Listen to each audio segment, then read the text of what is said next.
ده هو لوفينج. هو شكله بيقول ان على نيته غلبان شويه، بس لا يا عزيزي، ده شكله وراه مصيبه كبيره. من 7 سنين كده حد بعت ناس لعيلته يخلصوا عليهم كلهم، وده علشان سبب مجهول هنعرفه مع بعض كمان شويه. ولوفينج كان واقف شايف ابوه بيقاتل فيهم وهو مش قادر يعمل حاجه، وابوه كان بيترجاه يهرب بسرعه، ولحسن حظه بيجي شخص مجهول بياخده ويهرب. وتعدي الايام والسنين ولوفينج بيكتسب خبرات ومهارات قتاليه كبيره لحد ما بقى طبيب اسطوري وصاحب قدرات علاجيه جباره. وهنا جه اليوم الموعود اللي قرر يرجع لمدينته من تاني علشان ينتقم من اللي قتلوا عيلته. تعالوا بينا نشوف ايه الحكايه. في يوم من الايام بنلاقي لوفينج بيحط جثه في مكان علشان تتحرق، وابو لها ولاده سعيده بعد 18 سنه. طريق السلام انت. وبعدها بيروح للمعلم بتاعه وبيقول له انا كده خلصت، ها ايه تاني؟ المعلم بتاعه بيقول له بطل لكعه يلا وروح كمل شغلك، فاضل لك 10 جثث. الواد بيقول له كله وانت ساكت وسيبني اشوف شغلي. وبعدها بيقعد يستريح كده، هو بيقول له انا عاوز اكل الاول يا راجل يا عجوز انت. قال له هو يا سيدي الاكل جاهز عملته لك بنفسي. هو بيقعد ياكل كده وبيتمزج، بس المعلم بتاعه بيقعد قدامه كده وشكله هيقول له كلام مهم. وبيقول له اسمعني كويس يا لوفينج يا ابني، انا عملت اللي عليا وعلمتك كل حاجه اتعلمتها في حياتي. جه الوقت بقى اللي لازم تروح فيه لوتشينج. الواد بيتفاجئ، هو بيقول له انت زهقت مني وهتردني ولا ايه؟ بيقول له المعلم على الرغم انك كنت عايش هنا في حالك طول ال7 سنين اللي فاتت، بس انا عارف انك ما نسيتش ولا لحظه اللي حصل لك زمان. الواد بيركع على الارض وبيقول له انا مش هنسى لك الجميل ده ابدا، ولا هنسى في يوم اللي عملته معايا. انا هخلص اللي رايح ليه وهرجع لك قريب. روح الانتقام اللي جوايا هتخليني اخلص اللي رايح علشانه بسرعه. المعلم بيقول له بس اهم حاجه ما تنساش اللي علمته لك. الواد لوفينج بيقول له ما تقلقش هنفذ التعليمات بالحرف. بعد كده بنلاقيه بيجهز نفسه للسفر وبيتكلم عن عيلته، وبيقول له كانت عيله كبيره قوي ومشهوره في يوتشينج وكان ليها هيبه كبيره قوي، بس كل ده اتكسر من سنين. في عيد ميلادي ال 18 ظهر واحد مش معروف فجاه وقتل كل افراد عيلتي. وبنلاقي ابوه في الوقت ده بيواجههم جوه البيت، ولوفينج كان شغال يضرب على الباب ويطلب منه يفتح، بس ابوه قال له يهرب بسرعه لانه مش هيقدر يقف قدامهم. فبنلاقي المعلم جه وخده وجري بيه، فبيقول لنفسه عيلتي عملت كل اللي يقدروا عليه علشان يوقفوهم واقدر اهرب منهم. وظهر المعلم في الوقت مناسب وخدني بعيد، بس انا ما اظنش ان هقدر اهرب على طول من الناس دي. انا لازم ارجع تاني لمكاني واكتشف حقيقه الناس دي واخليهم يدفعوا الثمن غالي قوي. بعدها بيكون ماشي على الجي بي اس، وبيكون في واحد في الطريق من عيله شو بيطرد واحد معدي ناحيه عيله شين، ولما لوفينج بيعدي هو كمان بيقول له يمشي من هنا، بس لوفينج قال له يبعد عن طريقه وما يتكلمش. فاللي من عيله شين اتعصب ومسكه وقال له انا بكلمك هو انت اطرش ولا ايه؟ فبتعصب فينج وبيقول له ارفع ايدك الزباله دي عني لا اكسرها لك. هو بيكون طالع منه طاقه كبيره لدرجه ان اللي من عيله شو اترعب وسابه. هو بنلاقيه بيقول لنفسه هو ايه اللي حصل؟ نظرات الواد ده مخيفه جدا. فبيجي له واحد وبيقول له ما تتكلمش مع الواد ده وتعصبه، ده شكله مجنون قوي. ولكنه بيرد وبيقول له مستحيل حد يتجرأ ويقرب مني لان تشو اوعى تفكر اني هسيبك تمشي بعد اللي عملته. فبيهجم على فينج هو واخواته، لكن فينج كان شايف انهم بيبالغوا في تقدير قدراتهم. هو بنلاقيه قدر يتصدى ليهم كلهم في نفس الوقت. فتشو اتصدم وقال له هو انت فنان عسكري قديم؟ فبيجري عليه علشان يهرب منه، لكن فينج بيروح قدامه وبيقول له فاكر نفسك هتعرف تهرب مني؟ لكن فينج راح وقف قدامه وضربه. فتشو كان مرعوب وفضل يترجاه يسامحه، وقال له انا بمنع الناس انها تعدي من هنا بامر من السيد بتاعي، انا ماليش اي ذنب في اللي بيحصل. لكن فينج حط رجله عليه قال له مين السيد ده؟ فبرد بيقول له ده تشو هاو الابن الاكبر لعائله شو، واحده من العائلات الخمسه الكبرى في يوتشينج. ففينج رد وقال له باين كده ان عيله شو وعيله شين مش متوافقين مع بعض المره دي، فانا هسيبك دلوقتي بس لو شفتك تاني مش هرحمك. هو بيمشي وبنلاقي اللي معاه سندينه علشان يقدر يتحرك. بعدها بيوصل لمكان وبيقول لنفسه اكيد المكان ده للسيد وصفه ليا. هو في الوقت ده بتطلع واحده وبنلاقيه بيقول لها المعلم بتاعي امرني اني اجي اعالج سيد عيله شو. فبتستغرب وبتقول له هو انت دكتور شغال في انهي مستشفى؟ بس هو بيرد وبيقول لها انا ابقى سوتشان شغال في مقبره جيانج تشينج. فبتتعصب البنت وبتقول له بس انا جدي تعبان وانت جاي تفول عليه ولا ايه؟ تقصد انك جاي من المقبره؟ فبيرد وبيقول لها مع اني شغال في مقبره لكني درست الطب لسنين كتير وعندي القدره ان اعالج السيد تشين. في الوقت ده بيجي واحد اسمه وانج، هو بيقول مين الواد ده؟ لكنها بترد وبتقول انا كنت مستنياك من بدري، فكك من الواد ده وتعالى عايز اكلمك في حاجه. بس فينجا رد وقال لها انت لو مش مصدقاني ممكن تاخديني اشوفه وتحكمي بنفسك. ففنجا قال لها خلينا ما نضيعش وقت اكتر من كده، يا ريت تيجوا معايا لجوه دلوقتي. فبتقول له علشان الطبيب الاسطوري وانج انا هدخلك تشوفه بس لازم تكون بعيد عنه وما تضايقش الدكتور وانج. بعدها بيدخلوا لاوضه السيد تشين، ولما بتدخل بتقول لابوها ان الدكتور المعجزه وصل. بس فينجا اول ما بيشوف جدها بيستغرب وبيقول انا حاسس اني شفت المريض ده قبل كده، ده العم تشين. بعدها وانج بيفحص المريض وابنه بيساله عن اللي فيه، فبيرد وانج وبيقول له انا شغال دكتور بقالي سنين كتير بس عمري ما شفت حاله شبه الحاله دي. فبيتصدم ابنه وبيقول له ارجوك يا دكتور ما تخوفنيش، لكن الدكتور بيقول انا نفسي خايف من اللي انا شايفه. والوقت بيخلص مننا فحفيدته وبتفضل تبكي من الخوف عليه. بس في الوقت ده الجد نادى على ابنه اللي بنعرف ان اسمه جياي، هو بيقول له دي سنة الحياة واليوم ده لازم يجي لكل البشر، بس انا عايزك تكون راجل وتستحمل. لكن ليه قال له ما تقولش كلام سلبي، احنا هنلاقي طريقة نعالجك بيها. في الوقت ده فينج بيتدخل وبيقول له اعذروني ممكن اجرب اعالجه. فيه بيقول له هو انت دكتور؟ فرد وقال له اه دكتور، ممكن تسمح لي افحص النبض بتاعه؟ بس الجد قال له انا عارف جسمي كويس قوي، مفيش فايدة من اي تجارب، مفيش حاجة هتجيب نتيجة. بس اول ما بيشوف فينج بيشبه عليه وبيقول له المعلم الصغير هو انت اسمك ايه؟ فبرد بيقول له اسمي هو سوتشين، وانا جيت هنا علشان افحصك واعالجك باوامر من المعلم بتاعي. فبنلاقي الجد بيقول لنفسه سوتشين هل ممكن اكون حصلت على الشخص الغلط؟ بس قال له انا عايش في يوتشينج من زمان وما سمعتش قبل كده عن واحد اسمه تشين. بس الجد قال له سيبه يجرب. هو بيقول لي فينج هو انت ايه اسم المعلم بتاعك؟ فبرد بيقول له المعلم بتاعي اسمه ويتو. فبيتصدم الجد وبيقول ده فعلا السيد الشاب المعلم الصغير، انت اخيرا رجعت. فبقول له انا هعتمد عليك في التشخيص والعلاج. بس وانج قال له انت مرضك غريب جدا، حتى انا مش قادر اعرف عنه اي حاجه، تقوم تعتمد على طفل انه يشخصك ويعالجك كمان؟ دي وحشه قوي في حقي. فايه بيقول وكمان لو فشل ممكن ياخر الحاله اكتر ويعمل مشاكل. لكن الجد قال لهم انه مش عايز يسمع كلام تاني وطلب من فينج يفحصه. بس اول ما بيفحصه بيقول لنفسه قوه الجول قاتمه قويه، باين كده اني خمنت صح. وبيفتكر لما كان مع المعلم بيفحص مريض والمعلم ساله عن مرض الحاله، لكن فينج قال له انه اول مره يشوف حاله زي دي وطلب منه يقول له على المرض. فالمعلم قال له ده بسبب الارواح الشريره، انا هعلمك شويه تقنيات للوخر بالابر في النقاط المقابله للكي، وده بيحفز تشي الجسم، هو بيجبر اليتشين انه يخرج، هو بيعملها قدامه مره واحده بس. فبيمسك فينج الابر وبيقول الجد ممكن يحس بشويه الم وانا شغال، لكنه لازم يستحمل وانه هيستخدم قهر الوحوش لان الروح الشريره مش بتتقاوم. وبعدها بيبدا في علاجه وبيقول لنفسه انا متاكد ان في حد بيستهدف عيله تشين. وبعدها تشكيل السحر بيخلص وبنلاقي الجد بيطلع دم من بقه، فالكل بيتخض وبيأمرهم يقبضوا على فينج. لكن في الوقت ده الجد بيقوم وبيقول استنى انا حاسس بتحسن كبير، حاسس ان احسن وقادر اتحرك. بس جاي ما كانتش مصدقه وقالت هو انت بتكذب علينا علشان تطمنا؟ فرد ولا طبعا لا. فهي طلب من الدكتور وانج يفحصه ويتاكد، فاول ما فحصه اتصدم وقال ازاي ممكن ده يحصل؟ النبض بتاعه كان ضعيف قوي لكن دلوقتي بقى قوي جدا كانه بقى اصغر مني ب10 سنين. فكلهم اتصدموا من نتيجه العلاج اللي عملها الطفل. والدكتور قال له هو الابر اللي انت استخدمتها دي الابر ال 13 الاسطوريه لبوابه الاشباح؟ ففينج قال له انها هي فعلا. فاتصدم وقال له يعني دي طلعت المهاره الضائعه؟ سيدي ارجوك اعذرني اني ما قدرتش اتعرف عليك يا اسطوره. فبرد بقول انت كنت محترم قوي في كلامك معايا، وعيله وانج بتمارس الطب من فئات السنين وانقذوا العالم في اوقات كتير، انما انا اصغر منك بكتير وما ينفعش ان واحد زيك يقول لي سيد. فبيرد الدكتور وبيقول انا مستعد اكون تلميذ ليك، انا عايزك تعلمني الابر ال 13 لبوابه الاشباح. لكن فينج طلب منه يكون طبيعي في كلامه معاه واداله كشكول كاتب فيه كل الملاحظات وهو بيدرس الابر ال 13 لبوابه الاشباح. هو بيقول له مش هيعدي وقت وهتلاقي نفسك اتقنتها. فوانج بيشكره وقال له انه هيعمل كل اللي يقدر عليه علشان يكون عنده حسن ظنه. لكن فينج قال له يتعامل معاه طبيعي علشان ما يحسش بالاحراج، وقال له يكلمه لو عايز اي حاجه. بس يتصدم من اللي هو شايفه وما كانش مصدق. وجي قالت ازاي جين بقى المعلم لدكتور وانج؟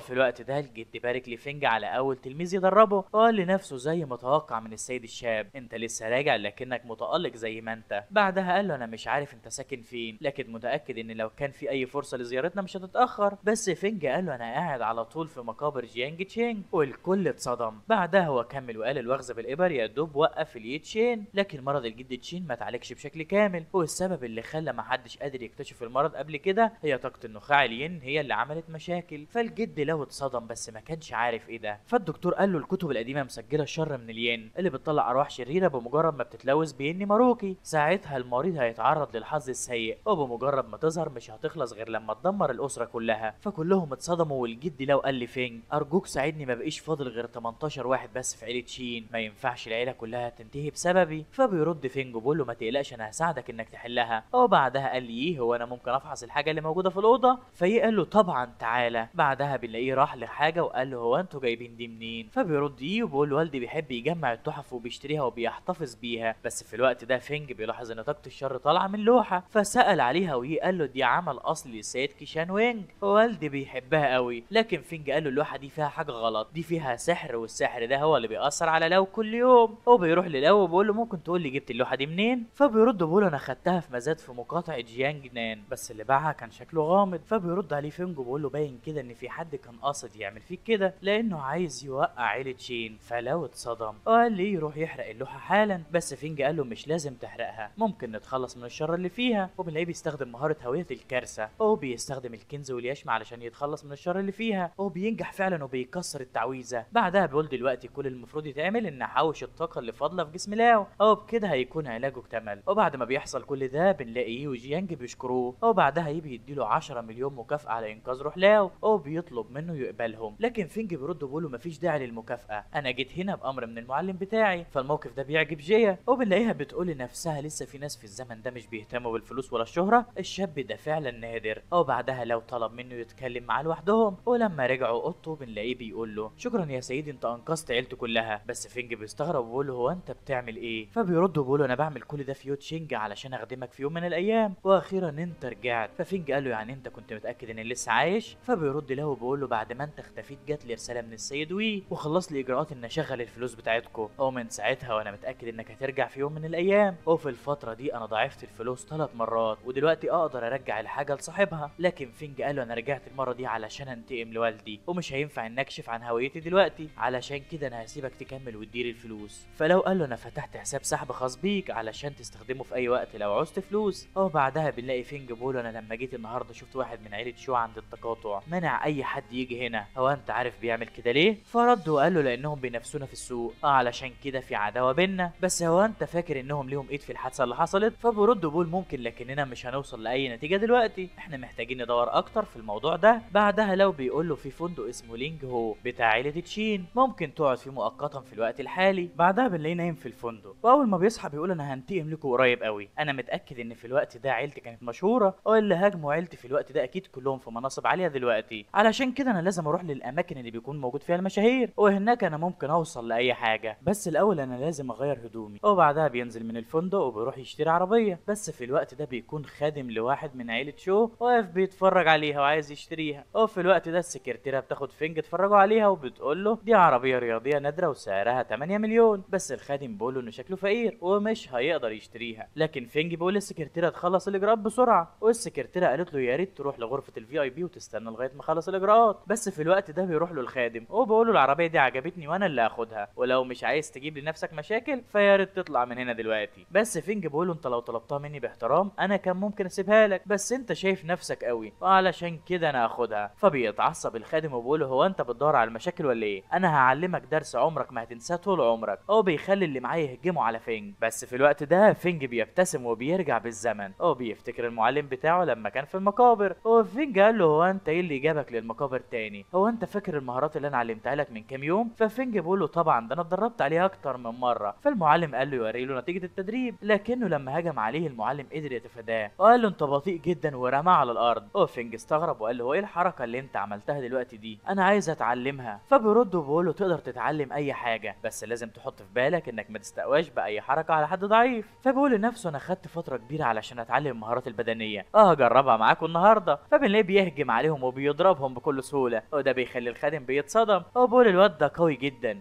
في الوقت ده فينج بيروح له وبيقول له ان الدور جه عليه. فالخادم بيكون مرعوب لكنه بيقول له انا بحذرك السيد بتاعي من عيله شو لو عملت لي اي حاجه مش هيسيبك في حالك. لكن فينج اداله بالقلم. بعدها السكرتيره جات له وقالت له دلوقتي تقدر تاخد العربيه، لكنها اتصدمت لما لقيت اثار القتال في المكان. بس بعد كده بنلاقي فينج بيديها فلوس وبيقول لها شكرا على انك نظفت المكان. بياخد العربيه وبيمشي. بعدها بنلاقي الاتنين شايلين الخادم وبيسالوه ان كان كويس ولا لا، بس هو بيكون متعصب. بيقول لهم لازم نبلغ السيد حالا باللي حصل. وبعد كده فينج بيروح لحفله فبيجذب البنات ناحيته بشكله وعربيته، لكنه بيكون كارف لكل البنات.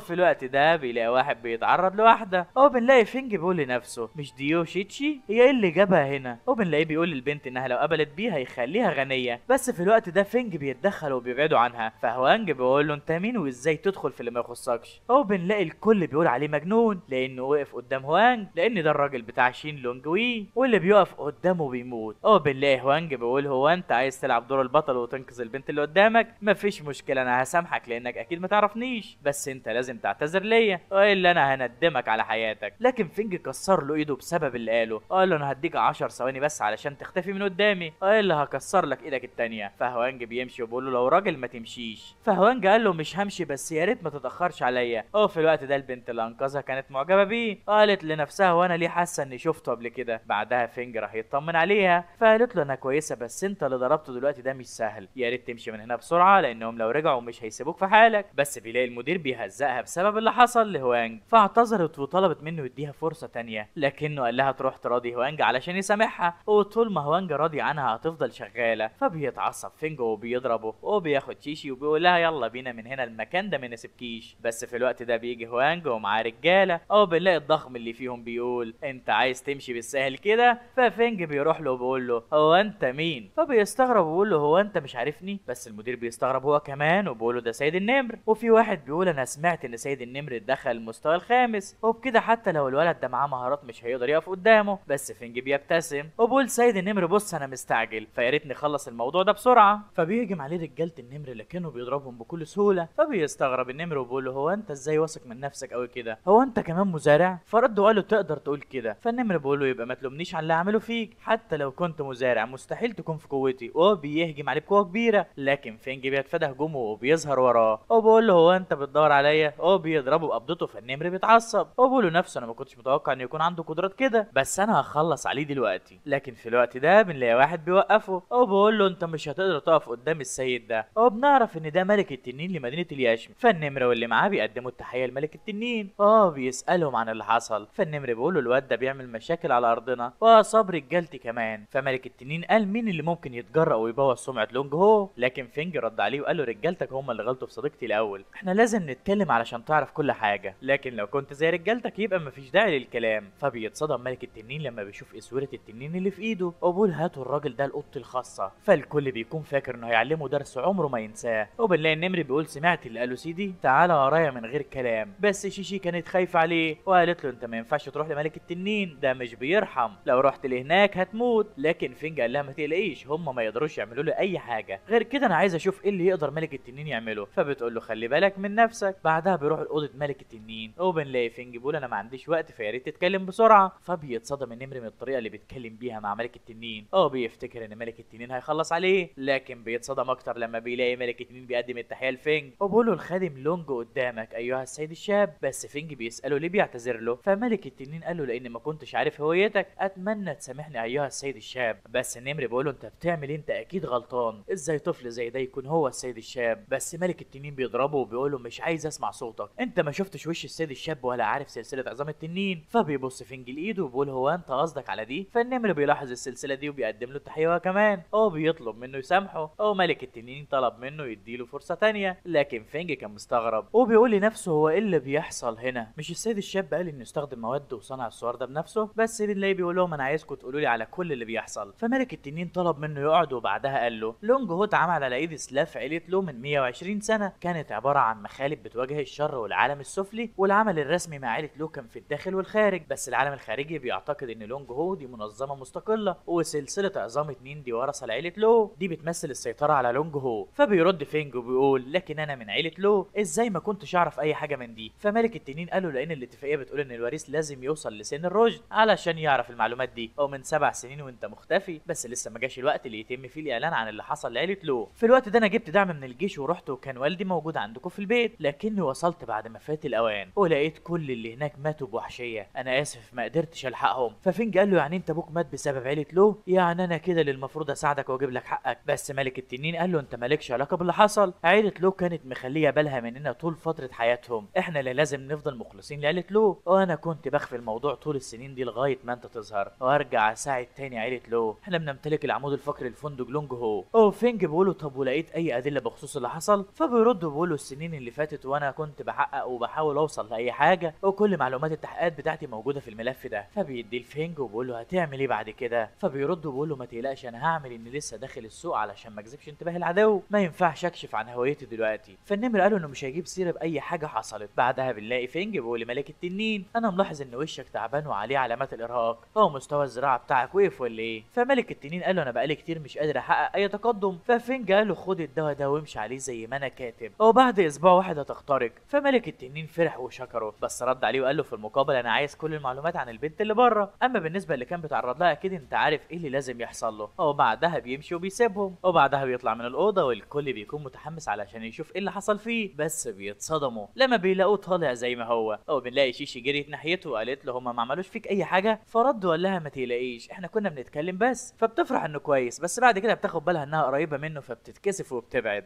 في الوقت ده بنلاقي هوانج راح له له وقال له هو انت مين بالظبط وازاي طالع سليم؟ مفيش حد بيقدر يهرب من ملك التنين، لكن النمر بيضربه وبيقول له ما يفتحش بقه. وبعدها بيقول السيد سو تشين ضيف مميز في فندق لونج هو، واي حد هيتجرأ ويقف قدامه هيحصل في نفس اللي حصل لهوانج. وفي الليل بنشوف فينج بيتمشى مع شيشي وبتقول له انت كنت جامد قوي النهارده، انا كنت خايف عليك بسبب الكلام اللي سمعته عن ملك التنين، بس انت ازاي خليتهم يحترموك قوي كده؟ فبيرد بيقول لها انا قلت له ان احنا اصحاب من زمان وهو احترمني واتكلمنا مع بعض. فهي ضحكت بس قالت له بس انا لسه ما اعرفش اسمك. فقال لها انا اسمي سو تشين، وبقول له نفسه انا ما اقدرش اعترف بهويتي الحقيقيه دلوقتي حتى لو ليها علشان ما يكونش خطر عليها. فهي شكرته لانه انقذها وبعدها سابته علشان ترجع لبيتها. بس في الوقت ده جات له رساله من ملك التنين بمعلومات شيشي، بيقول له فيها البنت دي ابوها مات بسبب مرض بعد ما اتولدت بكام سنه، امها تعبانه قوي واسمها لي هونج مي، وهي حاليا في المستشفى المركزي. ففينج بيقول له نفسه تقريبا كده مدير المستشفى المركزي يبقى وانج. وفي اليوم اللي بعده بنروح المستشفى المركزي وبنلاقي شيشي مع امها بتقول لها انا قربت اجمع باقي فلوس العمليه، اوعدك بعد كام يوم هتكوني قادره تعملي عمليه. فمي بتقول لها شكرا انا اسفه اني حملت عليك الفتره دي، لكن شيشي بتتضايق من اللي قالته. بس في الوقت ده بيدخل دكتور متعصب وبيقول انتوا لسه ما دفعتوش الفلوس وموجودين هنا، لو مش معاكم فلوس يبقى لازم تمشوا من هنا حالا. بس شيشي بتقول له دكتور ليو ارجوك اديني 3 ايام بس وهجمع لك الفلوس، لكنه بيرد وبيقول لها كل مره تطلبي مهله هصدقك ازاي انا؟ فبيقول للممرضين يفضوا السرير بتاعها حالا، وشيشي بتترجى انه يدي لها شويه وقت تجمع فيها الفلوس. بس هو بيقول لها في طابور طويل من المرضى مستنيين سرير ليهم وهيدفعوا، وانت لو مش معاكم فلوس يبقى تروحوا تقعدوا في البيت وتستنوا الموت احسن. بس في الوقت ده بيدخل الدكتور وانج وبيوقفهم، فليو بيستغرب وبيقول له هو انت ايه اللي جابك هنا؟ بس وانج بيرد وبيقول له هي دي الطريقه اللي انت بتتعامل بيها مع المرضى طمعان في فلوسهم وبس بدون رحمه؟ بس ليو بيرد وبيقول له صدقني انا بعمل كل ده علشان المستشفى، لان دول دايما بيأخروا في دفع الفلوس اللي عليهم. لكن ليو بيقول له انت ما عندكش اي اخلاق للطب وعلشان كده انت مطرود من هنا. فبيتصدم ليو من انه اتطرد وبيقول له ارجوك انا غلطت سامحني، بلاش تقطع عيشي، سامحني واديني فرصه تانية ارجوك. لكن وانج جاب له الامن يطلعوه بره، وهو كان بيبكي لانه لسه عنده قسط للبيت بتاعه وكده حياته هتبوظ. بعدها وانج بيسلم على مي وبيعتذر لها وبيقول لها انا عارف حالتك وهخلي واحد ياخدك يعمل لك التحاليل علشان تعملي عمليه، ولو ما عندكيش مشكله العمليه هتكون النهارده بعد الظهر. وبيديها اقرار العمليه لموافقه تمضي عليه، لكنها بتتصدم لما بتلاقي العمليه هتكلف 300,000 جنيه. فبتسال شيشي جابت الفلوس دي كلها منين؟ لكن وانج بيقول لها في حد دفع لك الفلوس واحنا جهزنا الجناح بتاعك اللي هتنتقلي ليه بعد العمليه. فشيشي ما كانتش مستوعبها وقالت له هو انت بتتكلم بجد؟ فرد وقال لها طبعا بتكلم بجد، السيد شين هو اللي عمل كل ده، ودلوقتي سيبي والدتك ترتاح شويه قبل العمليه، ولو كنت عايزه اي حاجه في المستقبل ما تتردديش وتعالي لي. فشيشي شكرته. وبعد ما هو مشي بنلاقي مي بتقول لها هو مين شين اللي دفع العمليه ده؟ احنا ما عندناش اي قرايب بالاسم ده. فردت شيشي وقالت لها تقريبا كده ده بقى صديق ليا. فمي قالت لها انت لازم تشكريه قوي لانه خدم عيلتنا خدمه كبيره. فقالت لها انها تعمل كده، وبعدها قالت لنفسها هل فعلا شين هو اللي عمل كده؟ لكننا ما تقابلناش غير مره واحده بس، ايه اللي هيخليه يساعدني بمبلغ كبير زي ده؟ انا مشيت بسرعه امبارح وما اديتوش حتى رقمي، كده مش هعرف اوصله لان يو تشينج كبيره جدا، هل ممكن اشوفه صدفه؟ او في الليل في بيت عيله شين بيكون هاو لسه بيعالج لاو، او بقوله دي اخر جلسه علاج بالابر، او دلوقتي انت محتاج ترتاح كام يوم علشان تكون كويس. فايه سال ابوه عن اللي حاسس بيه دلوقتي، فلو قال له انه حس ان صغرت 10 سنين لازم فعلا اشكر السيد شين على الخدمه الكبيره اللي قدمها لي. فايه بيقول له فعلا انت تعبت قوي الايام اللي فاتت معانا، وكشكر مين انا عازمك على العشاء النهارده في فندق لين هو، اتمنى انك تستمتع بوقتك. او بعد كده بنلاقي لاو رايح العشاء مع فينج والخدم قدموا له التحيه، وهو قال لهم من دلوقتي اي حاجه هيطلبها السيد شين وهو قاعد هتكون ببلاش. بس في واحد من الخدم بيستغرب وبيقول لنفسه ازاي السيد لاو بيهتم بواحد بالطريقه دي، اكيد الشاب ده مش عادي. بعدها بيقعدوا ياكلوا وبيقولوا انه عاجبه على حاجه بسيطه، لكن فينج قال لنفسه دي اكله بسيطه، ده انا في المقابر ما كنتش بلاقي شويه ميه اشربهم حتى. وبعدها هم قاعدين بيجي فوندي وبيبان عليه انه اتضايق. بعدها بيبدا يتكلم لاو عن الشركه، لكن لاو بيقول انه مش عايز اي كلام عن الشغل النهارده. بس فينج قال له مفيش مانع انك تعرف اللي عايز يقوله لك وسط الاكل. فلو بيسال عن اللي حصل فبنلاقيه بيقول له مجموعه شوف الفتره الاخيره عامله مشاكل كتير بسبب شركه شو الادويه، ودلوقتي في مصنع فشل انه يكمل واتقفل بسببهم. فجيه بتتعصب وبتقول دول طماعين قوي، مش مكفيهم انهم ياخدوا نص السوق لمصلحتهم، هم عايزين ياخدوا صناعه الادويه لهم لوحدهم ولا ايه؟ فبنلاقي فينج بيقول لنفسه في المعلومات اللي ادهاني ملك التنين كان في اكتر من حاجه بخصوص عائله شو، باين كده ان دي حرب اقتصاديه بين العائلات. فبقول لي لو انا فاكر عائله شو مش دول معاهم شركه صغيره تبع عائله لو؟ فبرد بقول له بالظبط، بس بعد الحادث اللي حصل لعائله لو انتهزوا الفرصه وخدوا مصانع الادويه بتوع لو بسعر قليل قوي، وكانوا بيسيطروا على السوق واحده واحده، هو بيعملوا فلوس كتير. وفينج بيقول له نفسه باين كده انهم لهم علاقه بالحادث اللي حصل. فبقول له ممكن تسمح لي اشوف صيغه الدواء الرئيسي بتاعكم؟ بس يبي يستغرب وبقول له لكن ده سر تجاري ما ينفعش يطلع بره. لكن لو بقول له اسكت ده انقذ حياتي ازاي عايز نخبي عنه حاجه؟ ولا انت لسه مش واثق فيه؟ اعمله اللي هو عايزه بسرعه فيبعت له ملف الوصفه. وفي الوقت ده جيا بتقول لنفسها جد بيثق في الشاب ده قوي، بس حتى لو هو معاه مهارات طبيه جامده الوصفه دي مستحيل حد يفهمها بمجرد ما يقراها. بس فينج بيعدل على الوصفه وبيقول كده حلو قوي، انا بعتها للسيد لو دلوقتي بعد ما ضفت لها شويه اعشاب، وبكده الانتاج بتاعها هيتحسن بشكل كبير وهتقدر تنقذ شركه الادويه. فجيا اتصدمت وقالت لنفسها احنا فضلنا 5 سنين نحاول علشان نعمل دواء ناجح، انما هو بص لها دقيقه واحده وقدر يحسنها، ولو كان فرحان جدا. فجيا قالت لنفسها ازاي جدي يصدق اللي هو قاله. وبعدها بنلاقي رساله وصلت لفينج من ملك التنين وبيكون مكتوب فيها انا سمعت انك لسه قاعد في الفندق، احنا عملنا بيت كامل ليك انت لوحدك، في اي وقت تحب تقدر تروح تسكن فيه. وبيبعت له اللوكيشن بتاعها وبيكون اسمها فيلا يونج دينج. ففينج بيقول لنفسه ده اكبر مكان فيه طاقه روحيه في يوتشينج. وبعدها بيلاقيه بيشكر لو انه خلاه يقعد في الفندق الفتره اللي فاتت. بيقول له انه هيمشي دلوقتي، فلو قال له لو احتجت اي حاجه في المستقبل ما تترددش وتعالى لي. وبعدها بيرجع بيته وبنلاقي جيه بتقول له انت كتبت الوصفه اللي تشين عملها، لكن لو قال لها كان لازم تتحط في خط الانتاج على طول. بس هي قال له لكن الدواء ده مرتبط بمستقبل عيله تشين كلها، ما ينفعش تتسرع في الموضوع ده. فبيتعصب لو وبيقول له انا واثق في تشين، اما سبب ثقتي هتعرفوه بعدين. وبعدها بنشوف اتنين قاعدين مع السيد بتاعهم اللي هو الخادم اللي فينج خد منه العربيه، وواحد بيقول له انا سمعت انك عارف مين فندق لين، ايه رايك نحجز ونقعد فيه. وبعدها كده بنلاقي شيشي داخله الفندق بتدور على شغل، فبنلاقي واحد من الاتنين دول بيقول مش دي البنت اللي الرئيس كان بيحبها في ابتدائي. فرئيسهم قام وضربه وقال له ياخد باله من كلامه. وبعدها بيقوم بيقول جه الوقت علشان ابين سحري الحقيقي. فبيروح لشيشي وبيعمل انه قابلها صدفه وبيقول لها هو انت ايه اللي خليكي تيجي تقدمي على وظيفه كخادمه، لكنها بتقول له مالكش دعوه. بس هو بيرد وبيقول لها مدير المكان ده يبقى ابن عمي وانا قادر اخليكي رئيسه العمال هنا بس تسمعي كلامي. لكنها قالت له انها مهما حصل مش هتكلمه. فبيتعصب ويقول لها انت فقيره جدا لدرجه انك عايزه تشتغلي خادمه، ليه بتتقالي عليا. فقالت له يسيبها في حالها علشان تمشي. بس في الوقت ده فينج بينزل وبيشوفه وهو ماسكها وبيهددها، فبيروح يضربه وبيقول له باين كده ان الدرس اللي عملته لك المره اللي فاتت ما كانش كفايه. فالخادم استغرب وقال له هو انت تاني، انت مستقصدني يا عم انت ولا ايه. بس فينج قال له انت اللي بتجيبه لنفسك، ودلوقتي لو ما مشيتش من هنا هتاخد علقه زي المره اللي فاتت. لكن الخادم قال له هو انت عايز تطردني من الفندق اللي ابن عمي مديره ده، انت بتلعب في عداد عمرك. ففينج قال له هات اللي عندك. بس في الوقت ده بيجي مدير الفندق بسبب الدوشه. فالخادم بيقول له جيت في الوقت المناسب، الواد ده عايز يعمل مشاكل في الفندق بتاعك، يا ريت تخلي الامن يرموه بره بسرعه. بس المدير اول ما بيشوف فينج بيعرفه وبينادي على الاب علشان يرمي ابن عمه بره. هو بيطلب من فينج انه يسامحه. فشيشي اتصدمت ان المدير محترمه قوي لدرجه انه طرد ابن عمه. فبتقول لنفسها انا من اول ما شفته اول مره وانا حاسه اني شفته قبل كده. في الوقت ده فينج بيلاحظ ان فيها حاجه غريبه، فبيسالها فبترد بتقول انا كويسه حاسه اني دايخه بس. لكنه بيمسكها قبل ما تقع وبيفحصها وبيقول لنفسه اغمى عليها بسبب ضغط في التشي والدم بسبب الارهاق. في الوقت ده المدير بيساله لو محتاجه عربيه اسعاف، لكن فينج قال له انه هيهتم بيها بنفسه. بعدها بياخدها للاوضه وبيبدا علاجها. وبعد شويه بنلاقيها فاقت ومش فاكره ايه اللي حصل لها. ففينج قال لها انت كنت مرهقه واغمى عليكي، بس من حسن حظك ان عندي مهارات طبيه ودلوقتي انت كويسه. لكنها ردت وقالت له انا اسفه اني دخلتك في مشاكل مره تانية. بس فينج رد وقال لها ده مجرد موضوع تافه، بس قولي لي هو انت دخت اغمى عليك قبل كده؟ فقالت له ساعات بحس اني دايخه بس دي اول مره يغمى عليا فيها، ما تقلقش انا هبقى كويسه. فقال لها طب في اي اعراض تانية بتحس بيها زي مثلا الارق او اي كوابيس متكرره او تحس ايدك او رجلك باردين؟ فقالت له فعلا انا بحس بالحاجات دي. فبقول لنفسه زي ما خمنت بالظبط ده سببه دستور خاص، ولو انا عايز اعالجه يبقى لازم اتاكد اكتر منها. بعدها بنلاقي شيشي بتشكرها على اللي بيعمله معاها، بس بقول لها انه موضوع تافه، لكنها بترد وبتقول له بس انا كان قصدي على مصاريف العمليه اللي دفعتها المستشفى. شكرا بجد ليك، والدتي بقت احسن بكتير دلوقتي. بس فينج بيتصدم وبيقول لها هو وانج قال لك؟ وبقول له نفسه انا قلت للراجل انه ما يجيبش سيرتي. بس شيشي بتقول له هو ما قالش بشكل مباشر، بس هو قال ان في واحد اسمه شين هو اللي عمل كده، واول ما سمعت الاسم ده فكرت فيك انت، وكمان النهارده انت انقذتني تاني، مش عارفه ازاي ارد جمايلك عليا دي كلها. فبيبتسم وبيقول لها مش عايز غير انك تعزميني على الاكل بعد ما تبقي كويسه. وبعدها بتطلع الفون وبتقول له اديني رقمك علشان لو احتجتك الاقيك، انا عايزه نبقى اصحاب. فادالها رقمه وقال لها رايحه فين مستعجله كده ليه؟ فقالت له انا ورايا ميعاد هتاخر عليه، بس طبعا في اقرب فرصه هطبخ لك بايدي واعزمك كمان. بعدها بتمشي وهو بيجي له تليفون من ملك تنين، هو بيقول له انه مستنيه بره الفندق. وبعدها بياخدوا البيت الجديد وبيسالوا عن رايه فيه، فبيردوا بيقولوا المكان حلو قوي وكمان مليان بالطاقه الروحيه، انت شكلك تعبت قوي فعلا. فملك التنين قال له انه ما عملش غير اللي مطلوب منه. بعدها فينج بيقول له انا قريت المعلومات اللي انت اديتها لي وحسيت ان عيله شو ليها علاقه بالحادث، علشان كده انا هعمل شركه علشان يكون في تواصل بيني وبين عيله شو. فملك التنين قال له الفلوس اللي موجوده في بنك لونج هو تقدر تستخدمها في اي وقت زي ما تحب، حتى لو هتفتح 100 شركه، بس انت هتعمل ايه؟ فقال له هتعرف بعدين، انا لما احتاج مساعدتك هكلمك. وبعد كده بروح لبيت عيله شين وبنلاقي جيا داخله اوضه جدها بتجري، وبتقول له انها معاها اخبار كويسه لان التقرير المالي للشركه في مكاسب كبيره بعد الوصفه الجديده اللي شين عملها، زادت المبيعات 3 اضعاف في اسبوع واحد. وبتقول له احنا ما رجعناش السوق من عيله شو بس، ده احنا كمان خدنا الزباين كتير منهم كانوا متعاقدين معاهم، فلو فرح وقال لها جيا حضري لي العربيه فورا، انا لازم اروح ازور تشين. بعد كده بنلاقيه راح له، بس جيا اول ما بتشوف بيته بتقول دي احسن فيلا في تشين، انت متاكد انه عايش هنا؟ فلو رد وقال لها اوعي تحكم على الكتاب من غلافه، تشين اللي انت مستقله بيه ده مش شخص عادي. بعدها بيرن الجرس، بس فينج بيستغرب اول ما بيشوفه وبيقول له هو انت ايه اللي جابك هنا دلوقتي؟ فقال له انا جاي عشان اشكرك مخصوص النهارده. هو بيدخل البيت وبيقول له بسبب شركتنا رجعت للحياه من تاني، واحنا عندنا استعداد اننا نديك نص ارباحك من مبيعات الادويه كمكافاه. لكن فينج قال له انه مش هياخد منه حاجه، وقال له انت دلوقتي يا دوب بدات تتحسن شركتك، ولو اديتني جزء من الارباح هتتضر. لكن لو قال له بس الارباح دي جت بسبب الوصفه اللي انت عملتها، لولاها كان زمان شركتي بتفلس. فبيرد عليه فينج وبيقول له انا لسه عندي وصفات طبيه نادره في ايدي، وعندي المهارات اللي ممكن تسحب عيله تشين لقدام. ايه رايك ان نتعاون مع بعض ونعمل شركه جديده، والمكسب يكون 50% ليا و50% ليك؟ فلو قال له ما عنديش مشكله، دي حاجه كويسه جدا لعيله تشين، لكن النسبه دي مش مناسبه خالص. ايه رايك ان نسبه عيلتنا تكون 28 بس، وانت ليك النسبه الاكبر والاداره؟ فبتتصدم جيا وبتقول له بالطريقه دي كل تعب عيله تشين هيروح في الهوا. لكن فينج بيقول انا شايف ان النسبه اللي انا قلتها مناسبه، يا ريت تعمل اللي بقول لك عليه وبس. ده غير ان السيده جيا هي اللي هتكون رئيسه الشركه الجديده، ولا انت عندك مانع؟ فبتصدم جيا وبتقول له انا. وبنلاقي لو بيقول مع انها معاها بعض الخبره الاداريه، لكنها ما ينفعش تمسك منصب مهم زي ده. بس فينج قال انا شايف انها هتكون قد المنصب ده. وبنلاقيه بيديله وصفه يوكي دان، وبيقول له الوصفه دي هنعمل بيها اول منتج لشركتنا الجديده. فجيا بتقرا المكونات بتاعه الوصفه وبتقول لنفسها ما فيش حد حط المكونات دي مع بعض قبل كده. في الوقت ده فينج بيلاحظ انها مستغربه، فبقول لها باين كده انك لاحظتي حاجه، الوصفه دي مش هتكون مخصصه للمرضى، دي هيستخدمها اللي هيكون عايز يقوي الاساس بتاعه وينمي موهبته كمان، وبمجرد ما الدواء ده يطلع للسوق هيكسر الدنيا، وانت من دلوقتي محتاجه تجهزي نفسك. وبعدها بنلاقيه قاعد بيتدرب، وبيقول لنفسه في عقيده فينج شوي في الفيلا، الطاقه اللي هنا كبيره قوي وانا قربت اخترق للمستوى الثالث. وبعدها بيلاقي شيشي بتكلمه وبتقول له انها عملت الاكل ومستنياه، وبتساله ان كان فاضي تجيله دلوقتي، فقال لها طبعا فاضي ومستنيكي. وبعد كده لما بتوصل بتندهش من شكل الفيلا، وبتقول لنفسها ما كنتش متوقعه انه عايش في بيت حلو كده. في الوقت ده هو بيطلع ياخدها، ولما بيدخلوا بيعتذر ان كان معطله عن حاجه، بس هي بتقول له انت ساعدتني اكتر من مره قبل كده، وانا كان لازم ارد الجميل ليك، بس انا مش عارفه ايه الاكل اللي انت بتحبه، فيا ريت اللي اعمله يعجبك، عملت لك وجبات بسيطه بطريقتي. فبيدوق الاكل وبيعجبه فبتفرح جدا. وبعدها قال لها انا في حاجه محتاجك تساعديني فيها، انا عملت اكسير بيهدي العقل وبيساعد على النوم وبيغذي التشي والدم، وانت دستورك ضعيف فعايزك تجربيه تشوفي تاثيره. فخدت منه من غير ما تفكر، فقال لها ما كانش ضروري انك تاخدي منه دلوقتي، المفروض تاخديها قبل ما تروحي تنامي. فبتتصدم وبتقول انا اسفه على طول متسرعه، بس رد وقال لها مش مهم، لكن المره اللي جايه لازم تاخديه قبل ما تنامي، والا هتحس انك عايزه تنامي اول ما تخلصي الاكل. بس في الوقت ده هي بتبص في الساعه وبتقول انها لازم ترجع البيت بسرعه. فبيطلعوا بره البيت والعربيه بتيجي علشان تاخدها، بس وهي ماشيه بيحس بطاقه كبيره طالعه منها، وبيفتكر المعلم وهو بيقول له حسب الكتب القديمه في جسم روحاني بيقدر يستهلك اليو تشين نقي من عروق الارض، وده بيكون مفيد جدا للمزارعين. بس فينج بيكون ماسك حجرين في ايده وبيقول له خلصت كلام، انا مش قادر استحمل اكتر من كده. فبيستوعب بيقول لنفسه هل ده ممكن؟ هو بينادي عليها قبل ما بتمشي، فبتساله ان كان عايز حاجه، بس بيقول لنفسه ما ينفعش اقول لها المعلومات دي لانها هتكون غريبه قوي عليها، انا لازم ادور على فرصه تانية تكون مناسبه اقول لها فيها كل حاجه. فبرضه بيقول لها مفيش، انا بس كنت بودعك، يا ريت تخلي بالك في الطريق. وبودعها وبقول لنفسه لو جسمها طلع جسم روحاني فعلا يبقى اكيد هيصبح هدف لكل المزارعين لدرجه انهم هيتنافسوا عليه. بس دلوقتي خلينا نثقل شعاع الطاقه اللي طالع من الارض دلوقتي، خلينا اختبر الاكسير اللي عملته. وبيفضل يتدرب لغايه بالليل، وبنلاقيه بيقول لنفسه انساج اللين واليانج بيزيد، انا حاسس ان كل حاجه بتنمو، التوازن في الداخل والخارج كمان، والاعتماد على الذات. وفجاه بتطلع منه طاقه كبيره. وبالليل خلص تدريب وبيقول ما كانش متوقع ناخد ساعتين كاملين في التدريب، بس ان اخترق المستوى الثالث من ثقل تشي فده مكسب كبير جدا مش متوقع. في الوقت ده بيجي له رساله من ملك التنين بيقول له انا اكتشفت ان تشو هاو السيد الشاب لعيله تشو مدير كافيه فيو تشينج على طريق نانت تشينج. ففينج بيقول لنفسه باين كده ان جه الوقت اللي هتواصل فيه مع عيله تشو بشكل مباشر. وبعدها بالليل راح للكافيه، بس اول ما دخل في مجموعه قالوا في واحد جديد دخل الكافيه، فكبرهم قالوا روحوا اعرفوا لي مين الشخص ده وجاي منين. فبنلاقي واحد نزل له بيقول له وانت بتعمل ايه هنا؟ فبيرد فينج وبيقول له انا سمعت ان المكان كويس فجيت علشان اغير جو، لكنه بيرد عليه وبيقول له مش اي حد يقدر يدخل الكافيه ده، احنا محتاجين نتحقق من راس ملك الاول علشان تدخل. فبيطلع له فيزا وبيقول له هل دي تكون كفايه؟ فبيتصدم لما بيلاقي ان الفيزا بتاعته سودا. قال له انا ممكن اسال عن لقبك يا سيدي؟ فرد وقال له انا اسمي سوت شان. فرد وقال له اتفضل حضرتك المكان كله بتاعك. وبعدها بتيجي واحده على الترابيزه اللي قاعد عليها وبتقول خلونا اشرح لكم طريقه لعب اللعبه دي، بترمي النرد ومن 1 ل 10 بيكونوا ارقام صغيره،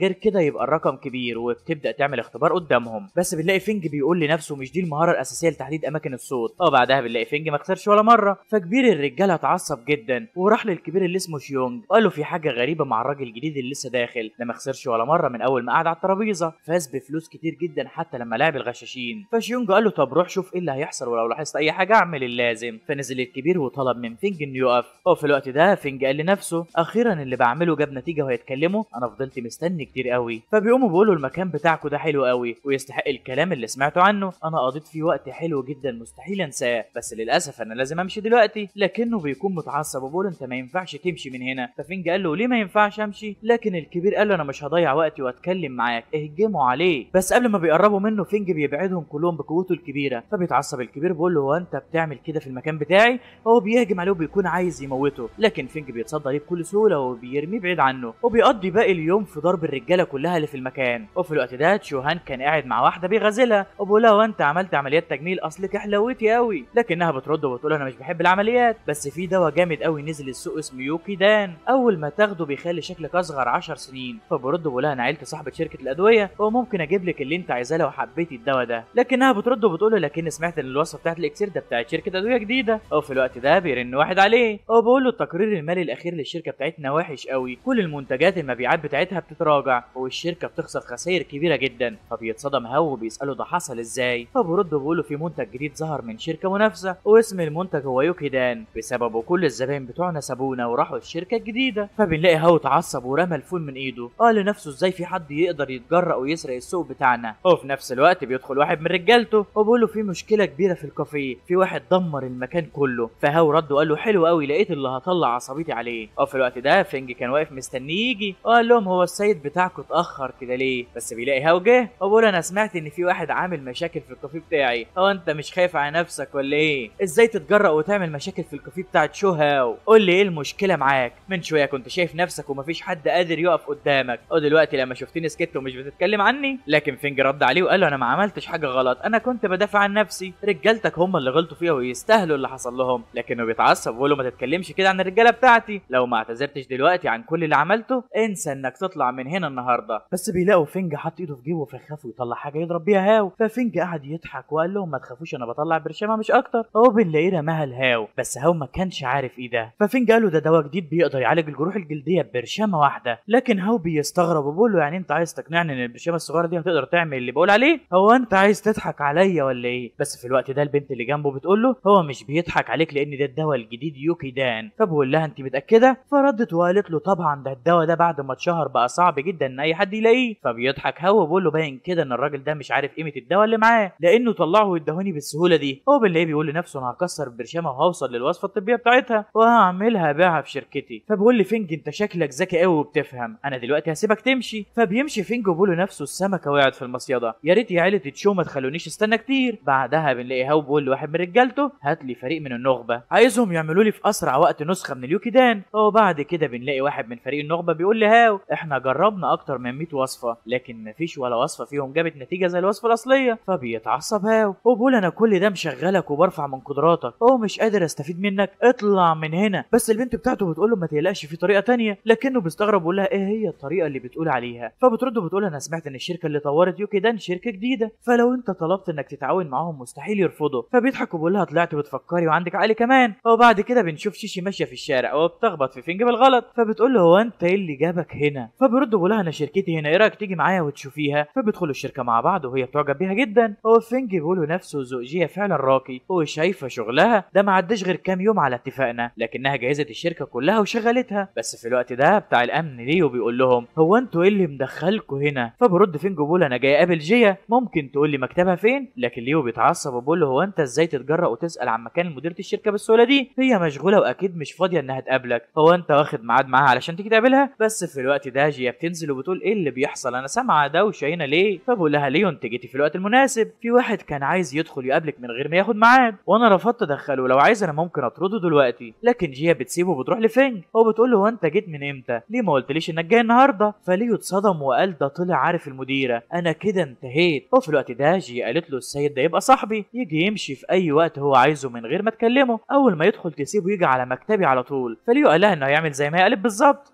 في الوقت ده بنلاقي شيشي بتقول لنفسها باين كده ان البنت دي قدي بالظبط، بس الهاله اللي طالعه منها قويه جدا. بعدها فينج بيقول اسمحوا لي نقدمكم لبعض، دي هي السيده تشين جيا رئيس شركه تشيا يي، ودي تبقى صاحبتي شيشي. فسلموا على بعض. بس جيا قالت لنفسها انا ما سمعتش قبل كده ان تشين عنده صحاب، بس هو دلوقتي جايبها علشان يعرفنا عليها. معاها. وفي نفس الوقت شيشي بتقول لنفسها الانسه جيا شكلها حلو قوي، وتشين دخل شريك معاها وفتحوا شركه، اكيد علاقتهم ببعض مش علاقه عاديه. فبنلاقيهم هما الاتنين غيرانين على فينج وعايزين يولعوا في بعض. وفينج بيلاحظ وبيقول لنفسه هو انا ليه حاسس ان في حاجه غريبه بتحصل، فبقول خلينا ما نضيعش وقت اكتر من كده، جيا روح على المكتب بتاعك. بس جيا بتقول له يروح معاها، فبيتحرك هو وشيشي. وفي الطريق شيشي بتلاحظ صوره لوانج على الحيطه، وفينج بيتصدم اول ما بيشوفه، وبقول المفروض ده اعلان للمنتج بتاعنا، ايه اللي جاب صوره وانج عليه؟ فجيا قالت له وانج يبقى الواجهه الاعلانيه لمنتجنا يوكي دان، وتاثيره في الدعايه كان جامد جدا وبسببه المبيعات كانت عاليه. فبنلاقي فينج بيضحك وبيقول لها هو انت فعلا شايفه شغلك كويس قوي. وبعدها بيوصلوا للمكتب، فشيشي بتقول له هو انت في حاجه عايز تتناقش فيها مع الانسه جيا لوحدكم؟ لو في انا هستناكوا بره عادي. لكن فينج بيقول لها لا مفيش حاجه، تعالي اقعدي انت مش غريبه. وبعدها جيا بتجيب له تقرير مبيعات يوكي دان، وبتقول له لغايه امبارح المبيعات عدت ال10 مليون اهو التقرير لو عايز تشوف التفاصيل. لكنه بيقول لها لا طبعا انا واثق فيكي، وغير كده انت محترفه في الموضوع ده اكتر مني، وبالمجهود اللي انت بتعمليه اكيد الشركه هتكبر بشكل كبير في اسابيع قليله، انا فعلا اخترت الشخص المناسب. لكن جيا بتتكسف من الكلام اللي قاله، وبتقول له هو انت بتجاملني قوي كده ليه؟ السبب الرئيسي ان الشركه تكبر بالشكل ده هو تاثير اليوكيدان الخارق للعاده، لكن انا ما عملتش اي حاجه اكتر من شغلي. فبيرد بيقول لها بطلي التواضع اللي انت فيه ده، ودلوقتي خد العلبه دي وشيليها. لكنها بتساله عن ايه اللي جوه العلبه دي، فبرد بيقول لها ده دواء جديد هنعمله، او محتاجين ندور على الناس عشان نختبر تاثيره. تاثير الدواء اللي فات كان كويس قوي، واحنا لازم نضرب على الحديد وهو سخن علشان ننجح اكتر. فبنلاقيها ردت وقالت له طبعا هنعمل كده، احنا قدرنا نرجع السوق من عيله تشو، وقريب قوي هنكون احنا الشركه المحتكره للسوق كله، وكمان بعد ما الدواء الجديد ده ينزل خايفه على عيله تشو انها تفلس. ففينج رد وقال لها انا كل اللي عايزه ان اخلي السوق صعب عليهم. بعدها بنلاقي شيشي بتقول لنفسها من اللي انا شايفاه فتقريبا كده جيا هي مجرد مساعد لفينج، ولا انا اللي بخدع نفسي؟ بس فينج بيلاحظ انها سرحانه، فبيقول لها هو انت بتفكري في ايه؟ لكنها حورت وقالت هو انتوا خلصتوا كلام في الشغل؟ فرد وقال لها اه وهاخدك على مكان تاني دلوقتي. بس في الوقت ده بيكون هاو بره عامل دوشه، وبيقولوا ان عايز يقابل صاحب الشركه. فجيا بتطلع تبص على اللي بيحصل بره، وبره بنلاقي السكرتير بيقول لهاو اسف بس السيده عندها ضيوف جوه دلوقتي. فهو بيقول له يعني مش هتطلع تقابلني؟ فبيشاور للرجاله بتاعته وبيتحركوا علشان يكسروا المكان، وبيقول له ازاي ترفضوا حاجه من السيده تشو، وبيروح يرمي الورق بتاع السكرتيره. بس في الوقت ده بتطلع جيا وبتقول له هو انت بتعمل ايه هنا؟ فبيرد عليها وبيقول لها جيا هو انت ايه اللي جابك هنا؟ لكنها بتصدمه وبتقول له لان الشركه دي بتاعتي انا مش جايه ضيفه هنا. فبيرد عليها بكل هدوء وبيقول لها يعني الشركه صاحبه القدرات العظيمه دي اللي كانت هتهز عرش شركه شو طلعت بتاعتك انت؟